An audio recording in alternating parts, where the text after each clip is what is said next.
All right, today we're diving into something, well, something truly bizarre. We're looking at a piece of digital media that comes from a kid's YouTube video. And I gotta tell you, at first glance, it looks like complete and utter nonsense. But is it? That's the question. Let's see if we can solve this little puzzle together. Okay, just listen to this. This is a direct quote from the video's transcripts. I'm going to read it to you exactly as it's written. Ready? Yummy TikTok, hickory dickory dock TikTok. Wow. Yeah, it's really something, isn't it? And you know, that really is the question, right? What in the world are we even looking at here? Is this just a really bad attempt at telling a story? Is it just a bunch of random words thrown together? Or is there something more going on? We're not going to try to understand this as a story. Instead, let's treat it like an artifact, something we need to decode. So let's just start by accepting this thing for what it appears to be, a totally unintelligible artifact. I mean, the source here is a transcript from a kid's YouTube video, and if you just look at it, it's chaos. It's this messy, almost meaningless stream of consciousness. Seriously, it's just a wall of simple exclamations like wow and oh no, over and over again, plus a version of hickory dickory dock that feels like it's been thrown into a blender. So our goal here isn't to try and find some secret story hidden inside. Nope. Our goal is to deconstruct this thing and figure out why on earth it was made this way in the first place.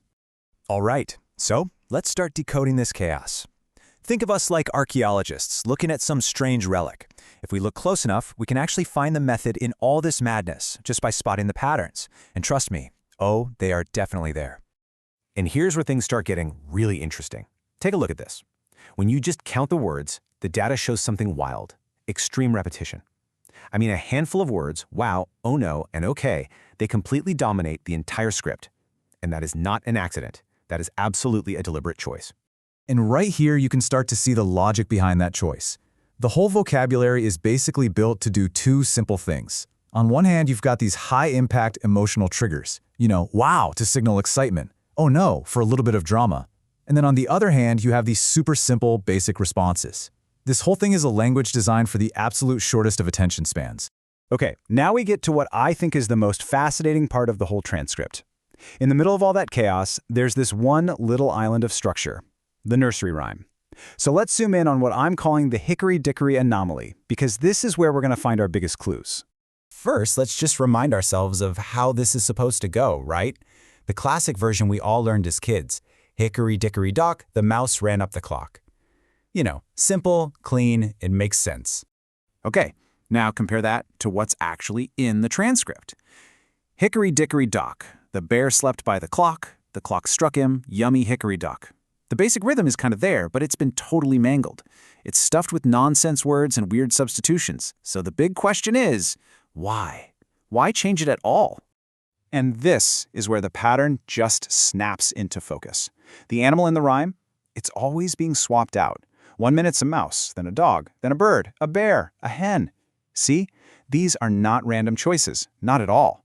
Every single one is a popular, super search-friendly animal keyword for kids' content. This isn't storytelling, folks. This is classic keyword stuffing. So let's put all the pieces together now. We've got the extreme repetition of simple words. We've got the high-impact emotional keywords. And we have the systematic stuffing of popular search terms. All of this, it points to one thing. It leaves one unmistakable fingerprint. What we are looking at is a prime example of something called algorithmic content. This is media that is designed first and foremost for a machine.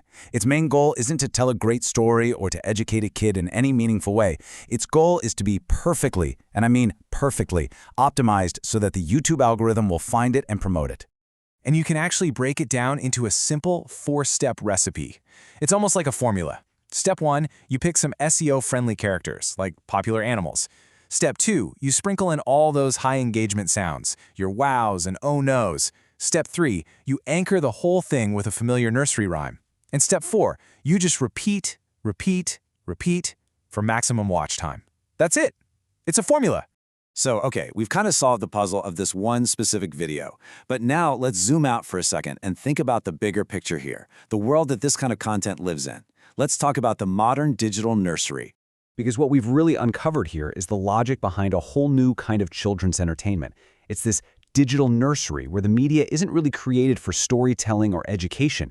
It's generated to get the most algorithmic visibility. to use all the little engagement hacks that keep a toddler's eyes glued to the screen. It's all based on the cold, hard logic of the platform. And all of this leaves us with one last, pretty important question to chew on. This kind of content is being watched by millions and millions of kids, but it's not really being created for them. It's being created by following a formula designed to please a machine, a recommendation engine.